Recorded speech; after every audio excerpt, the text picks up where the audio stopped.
Il était une fois un conte maudit, une princesse prenant les mauvaises décisions, un prince sans cœur et une histoire d'amour tragique.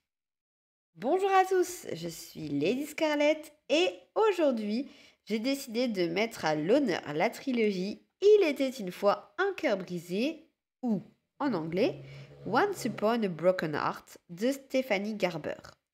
Mon objectif n'est pas de vous spoiler et si vous comptez lire la trilogie, alors bien entendu, pas de spoiler dans cette vidéo. Si c'est la première fois que vous tombez sur ma chaîne, sachez que je suis une VTubeuse qui dédie mes vidéos essentiellement à mes lectures, mais surtout au genre du Magical Girl. Mettez un like à la vidéo, ça encourage toujours, et si vous voulez retrouver mon contenu, n'hésitez pas à vous abonner. Je sors une vidéo tous les samedis à 18h. Il était une fois un cœur brisé raconte l'histoire d'Evangeline Fox, une jeune femme rêveuse qui croit au grand amour. Quand elle apprend le mariage de sa belle-sœur avec son petit ami Luc, Evangeline est persuadée qu'il a été ensorcelé. Désespérée, elle va alors demander l'aide du prince de cœur, Jack, une fatalité. Mais les fatalités sont dangereuses et passer un marché avec l'une d'elles a toujours un coût.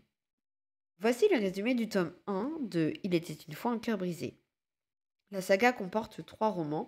Les 2 tomes suivants s'intitulent Et ils vécurent malheureux à jamais et Un baiser d'amour maudit. Je me suis fortement intéressée à cette saga alors que le 3e et dernier tome allait paraître un mois plus tard en France. J'ai donc acheté les 2 premiers tomes en édition reliée parce qu'elle était plus jolie selon moi et parce que j'aime bien les éditions reliées et que j'ai eu les moyens de le faire en attendant l'apparition du tome 3. Sachez qu'il était une fois un cœur brisé est un spin-off, ou du moins une sorte de suite, d'une autre trilogie de Stephanie Garber, Caraval.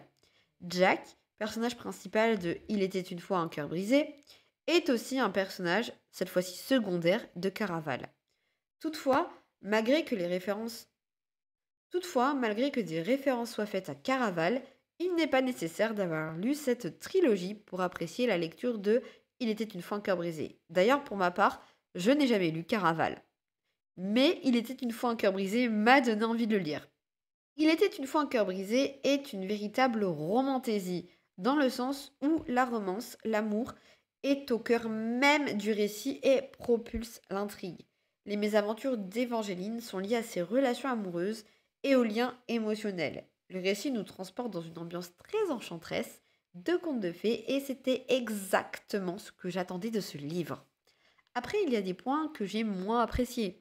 Par exemple, je ne sais pas si c'est lié à la manière d'écrire de l'autrice ou à la traduction, mais j'ai eu quand même pas mal de mal à rentrer dans ma lecture et à apprécier un bon tiers du tome 1, puisque je trouvais que c'était pour le coup beaucoup trop orienté romance et que on nous décrivait pas assez le fonctionnement du monde dans lequel évoluait Évangeline.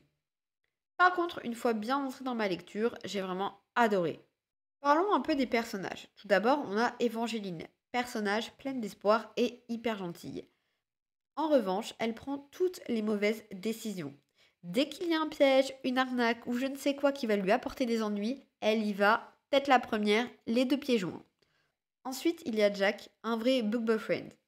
Apparaissant comme un personnage aux motivations floues, voire comme étant un antagoniste, il va toujours finir par venir secourir Évangeline.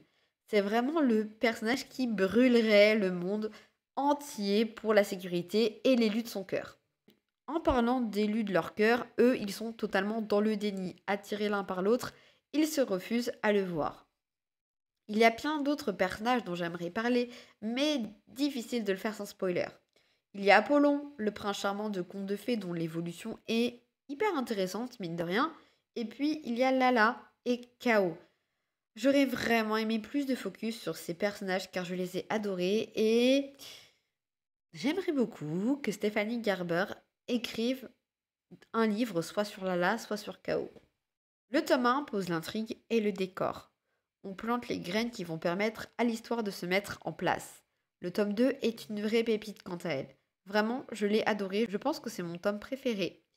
C'est vraiment dans ce tome que la relation entre Evangeline et Jack évolue le plus, et on a des passages qui sont à la fois très poignants et émouvants. Le tome 3, quant à lui, je trouve qu'il met du temps à démarrer. On insiste beaucoup sur certaines choses que je trouve redondantes. Et c'est assez dommage car je trouve la seconde partie et un bout de la troisième vraiment bien. Mais euh, c'est pas que c'est bâclé, c'est simplement que le rythme ben, est trop lent au début du roman et que à la fin, il est un peu trop court. Sachant que il me semble que le troisième tome est un peu plus petit que les autres, donc on aurait pu, enfin Stéphanie Garber aurait pu écrire plus pour détailler plus les choses et du moins faire un rythme qui soit plus adapté au récit. En tout cas, j'ai trouvé ce troisième tome moins émouvant que le tome 2, même si j'ai beaucoup apprécié la fin. La trilogie Il était une fois un cœur brisé fait assurément partie de ces lectures que je relirai toujours avec plaisir et de ces livres dont je ne me séparerai jamais. Maintenant, je vous laisse la parole. Est-ce que vous avez lu cette trilogie? Est-ce que vous avez envie de la lire? Partagez-moi vos avis et dites-moi aussi si ça vaut le coup de lire Caraval ou pas. En attendant, je vous dis à bientôt pour une toute nouvelle aventure magique.